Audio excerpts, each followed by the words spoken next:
COVID 19 wasn't just a disease of the body, it also took a major toll on societal mental health. Many of us lost people we loved, had our careers disrupted, experienced increased deaths, and ended up with emotionally complicated lives. So let's talk about the disease not from a medical standpoint, but from an emotional standpoint. Our medical director, Dr. Abhijit Ray, has some helpful psychologist approved advice for you to follow. Dr. Abhijit is a decorated cardiologist and is certified by the American Board of Cardiovascular Medicine. He has dozens of patients, papers, and pending patents under his name. Dr. Abhijit, thank you so much for joining us today. So, the pandemic forced a lot of us into isolation, into lockdown. What are some ways in which the pandemic isolation caused depression or depressive symptoms among the people? Lockdown and quarantine restrictions stemming from this pandemic has reinforced physical distancing between families and friends. Perhaps the most unfortunate result of this chronic loneliness is depression. What initially seems to be taking things easy can easily snowball into lethargy and low motivation. People who are working from home often blur the lines between work and personal life. Keeping too many things on your to-do list or overworking can add to stress and avoidant behaviors. This is what creates the symptoms of depression. So, now that we know some of these symptoms, what are some healthy ways in which people can break this cycle of negativity and negative thoughts? Some achievable tips may be to create a routine for your day and stick to it. Inculcate some simple self-care practices into your daily routine that are more relaxing than productive. You can start journaling and definitely stay in touch with the people you love. So, we all have that one family member or friend who constantly talks about the pandemic or how many cases there are, and people who they know have suffered from it.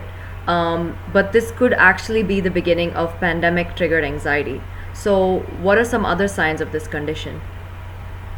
Symptoms of anxiety, panic, depression, and loneliness are triggered by one particular demon at the back of your head, which is stress.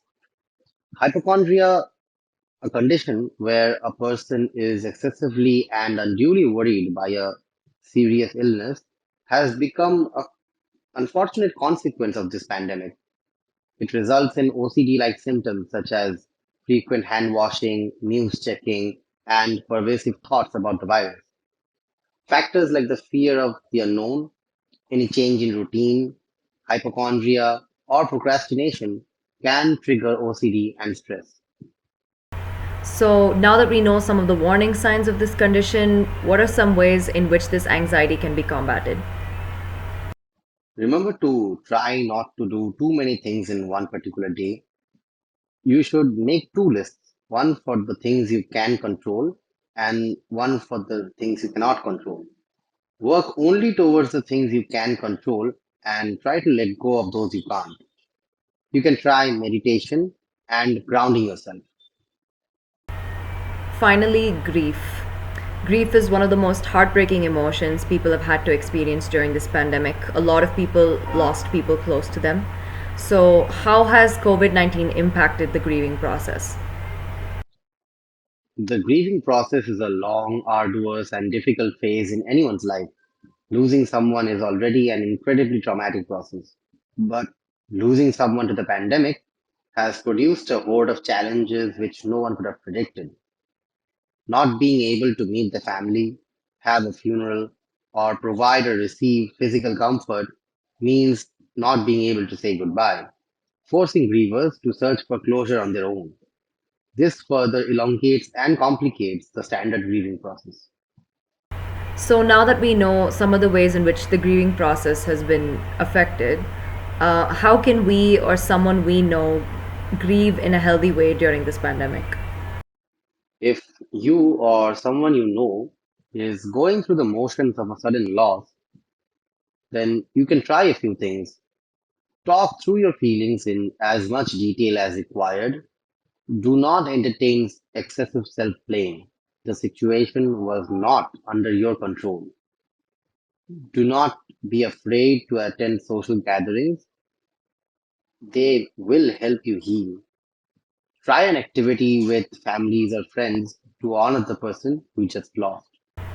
So, these are some difficult, unprecedented times, and it is absolutely essential that we give ourselves a safe space to express painful emotions in a healthy way, then work to regain some form of routine and normalcy.